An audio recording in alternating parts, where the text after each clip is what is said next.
নিশা বিশ্বনাথৰ 15 নং ৰাষ্ট্ৰীয় ঘাইপথৰ খেৰবাৰীত ভয়ংকৰ পথ দুৰ্ঘটনা সংঘটিত হয়। দুৰ্ঘটনাত থিতাতে নিহত দুজন লোক। তীব্ৰবেগী স্কৰ্পিঅ' বাহনৰ খুন্দাত নিহত 2 মটৰচাইকেল আৰোহী। ঘটনাস্থলীত উপস্থিত আৰক্ষী। নিহত 2 বাইক আৰোহীক মৰণোত্তৰ পৰীক্ষাৰ বাবে চিকিৎসালয়লৈ প্ৰেৰণ কৰা হৈছে। মটৰচাইকেলখনৰ নম্বৰ উল্লেখ কৰিছো AS12Y1351।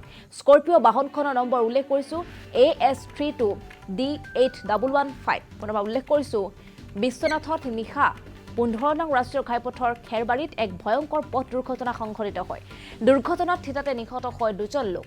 তীব্ৰবেগী স্কৰ্পিঅ' বাহনৰ খুন্দাত নিহত মটৰচাইকেল আৰোহী। ঘটনাস্থলীত উপস্থিত আৰক্ষী।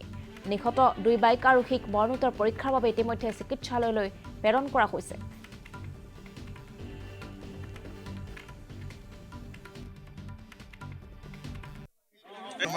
চাৰিআলিৰ পৰা মই গৈ আছোঁ ৰতুৱালৈকে। আহি থাকোঁতে সন্মুখত এখন স্কৰ্পিঅ' এন আৰু এখন বাইক আছিলে। বাইকত 2জন বাইক আৰোহী আছিলে। স্কৰ্পিঅ' এনতো 2জন আছে বুলি এতিয়াই গম পালোঁ।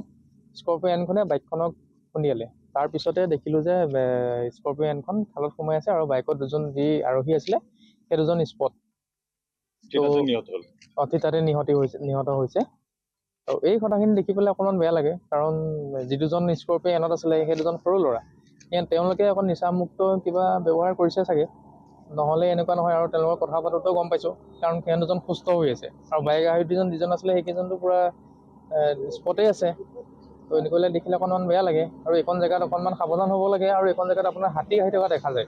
মই প্ৰথমতে ভাবিছিলোঁ হাতী আহি আছে নেকি, পিছত আহি পেলাই যেতিয়া ৰখিলোঁ তেতিয়া গম পাইছোঁ যে হাতী নহয়, ইয়াত মানুহৰে মৃত্যু হৈ আছে। চাৰিআলিৰ পৰা মই গৈ আছোঁ ৰতুৱালৈকে। আহি থাকোঁতে সন্মুখত এখন স্কৰ্পিঅ' এন আৰু এখন বাইক আছিলে। বাইকত 2জন বাইক আৰোহী আছিলে। স্কৰ্পিঅ' এনতো 2জন আছে বুলি এতিয়াই গম পালোঁ। স্কৰ্পিঅ' এনখনে বাইকখনক খুন্দিয়ালে। তাৰপিছতে দেখিলোঁ যে